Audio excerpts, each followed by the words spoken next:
পবিত্র চন্দ্রবার্ষিকী ফাতেহা উপলক্ষে কিং বাজেহুডা হাজি হাসান আলী মাস্টার বাড়িতে এক বিশেষ ইফতার মাহফিল অনুষ্ঠিত হয়েছে। তরিকায় মাইজভান্ডারিয়ার দিকপাল শাইকুল ইসলাম হুজুরে গাউসুল ওয়ারা নবীর বংশে ৩০তম নুরানি আওলাদ আলহাজ শাহ সুফি সৈয়দ মঈনুদ্দিন আহমদ আল হাসানি ওয়াল হোসেনি মাইজভান্ডারির নির্দেশক্রমে এই মাহফিলের আয়োজন করা হয়। অনুষ্ঠানে সভাপতিত্ব করেন বিশিষ্ট সমাজসেবক মোহাম্মদ সুলতান আহমেদ। প্রধান অতিথি হিসেবে উপস্থিত ছিলেন এটিএম মিজানুর রহমান। সভাপতি বুড়িচং উপজেলা বিএনপি ও সাবেক চেয়ারম্যান বুড়িচং উপজেলা।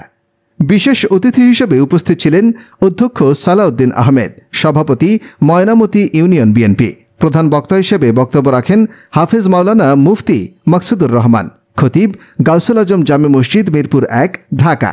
ইফতার মাহফিলের সার্বিক ব্যবস্থাপনায় ছিলেন খলিফায় গাউসুল আজম মাইজভান্ডারি শাহ সুফি ডাক্তার আব্দুল কাদের ভূঁইয়া স্বপন।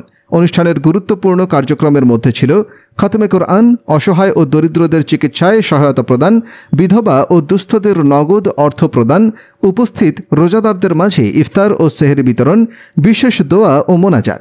সৌজন্যে কিং বাজেহুডা গ্রামবাসী।